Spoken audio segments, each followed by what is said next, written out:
Então vamos mergulhar logo de cabeça nisso. A gente vai explorar agora um dos conceitos psicológicos mais poderosos da antiguidade, a arte estoica da aceitação perfeita. Basicamente, o superpoder de não combater a realidade. A grande sacada que vamos dissecar aqui é como encontrar aquela tranquilidade inabalável, sabe? Simplesmente abraçando a realidade de forma completa, em vez de desperdiçar uma energia absurda lutando contra ela. E para começar, olha só essa ideia do filósofo Epicteto. É o nosso ponto de partida. O que perturba a gente não são as coisas em si, mas os nossos próprios julgamentos sobre essas coisas. Quer dizer, a verdadeira raiz de todo o nosso sofrimento não está naqueles eventos irritantes ou trágicos que acontecem no mundo lá fora.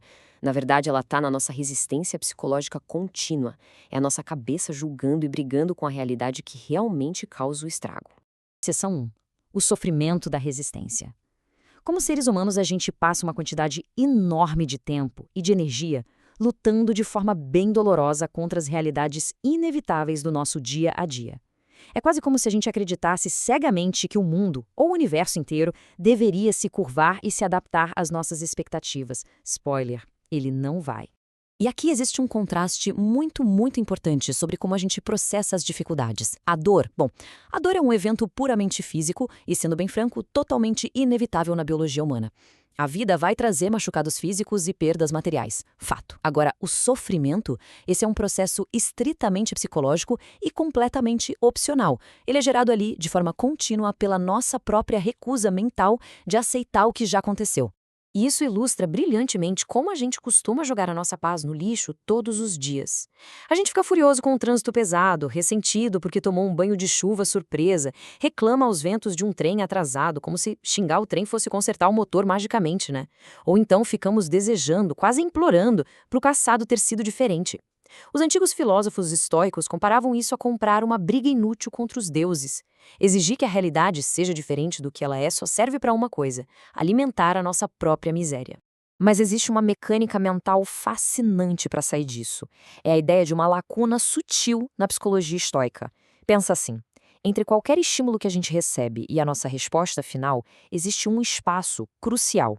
Quem estuda essa filosofia treina pra caramba justamente para conseguir reconhecer e entrar nesse espaço. Então, em vez de ser simplesmente arrastado pelas primeiras impressões, tendo aquelas reações instintivas e explosivas, a gente consegue dar um passo atrás, respirar fundo e escolher uma resposta racional. O que nos leva diretamente à seção 2, a dicotomia do controle. Para a gente conseguir ganhar esse controle, navegar naquela lacuna que acabei de mencionar, a nossa mente precisa adotar uma separação quase cirúrgica. A gente precisa dividir muito claramente o que está sob o nosso poder daquilo que está inteiramente fora do nosso alcance. Temos aqui um detalhamento bem prático, conhecido como a tricotomia do controle. Numa primeira categoria, a gente tem o controle total absoluto, nossas intenções, nossas escolhas, nossos objetivos e o nosso caráter. Numa segunda categoria, é o famoso zero controle, as ações das outras pessoas, o passado e o clima. E na terceira, bem interessante, é o controle parcial. Pense em tentar ganhar uma partida de tênis. Um jogador pode treinar até exaustão, dar o sangue em quadra, mas ainda assim perder por causa de 1000 fatores externos. A grande sacada da resiliência emocional é garantir que a nossa paz não dependa de jeito nenhum dessa categoria do meio. Agora, quando a gente lida com tudo aquilo que está totalmente fora do nosso alcance, entra em cena o conceito de fatalismo.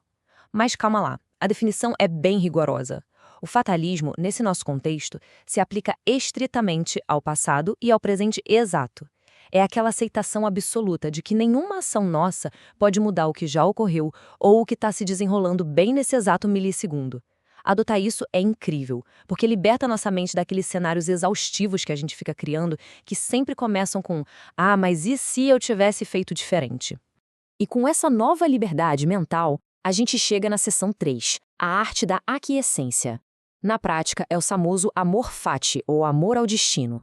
É basicamente alinhar a nossa vontade interior para que ela se mova em perfeita harmonia com a natureza e com o fluxo inevitável dos acontecimentos.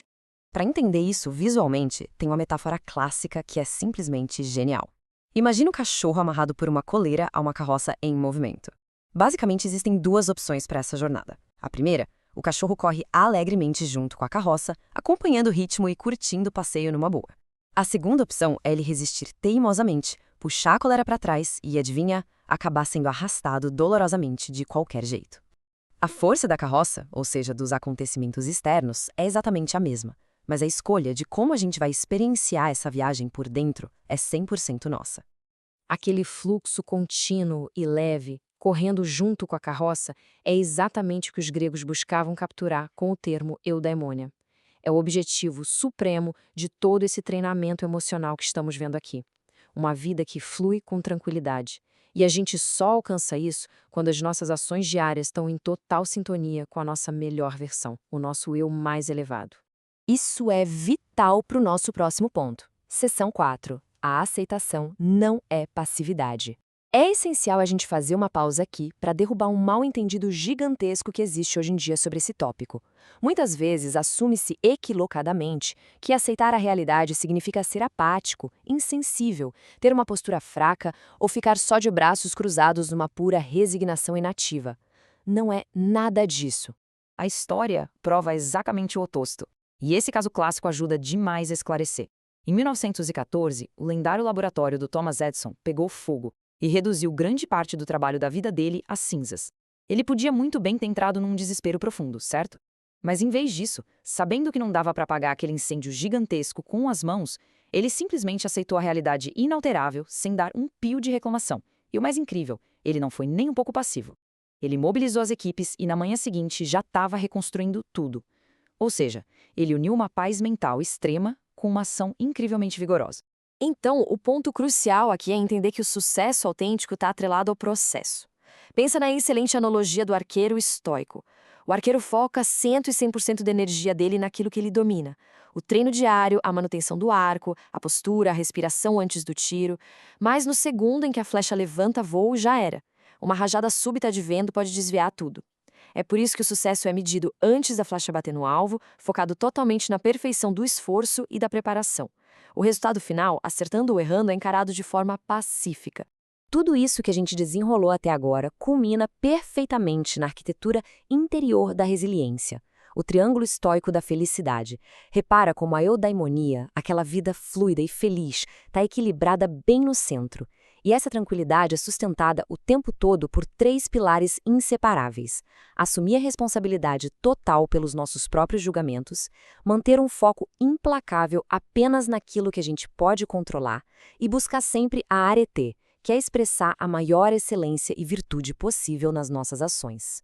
A mágica de alinhar a nossa mente com esses preceitos fica muito clara num pensamento fantástico do imperador Marco Aurélio. Quando a gente para de exigir que a vida seja um conto de fadas, os contratempos deixam de ser tragédias absolutas. Um obstáculo frustrante vira instantaneamente um campo de treinamento para a gente praticar a resiliência e a virtude. Nas palavras dele, o que antes era o impedimento se transforma ativamente na própria ação.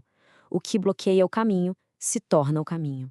E a nossa exploração sobre a mecânica da aceitação vai terminando por aqui. Fica muito óbvio que os perrengues, as perdas e as decepções vão continuar batendo na porta de todos nós, invariavelmente. A grande questão que sobra nas nossas mãos é simples, mas muda absolutamente tudo. Sabendo disso, a gente vai treinar a mente para curtir o passeio e fluir com os eventos da vida, ou vamos continuar resistindo e sendo arrastados aos tropeços? Quando a gente abraça a realidade de braços abertos em vez de combatê-la, a gente ganha a chance extraordinária de se tornar, de fato, inabalável. Até a próxima análise.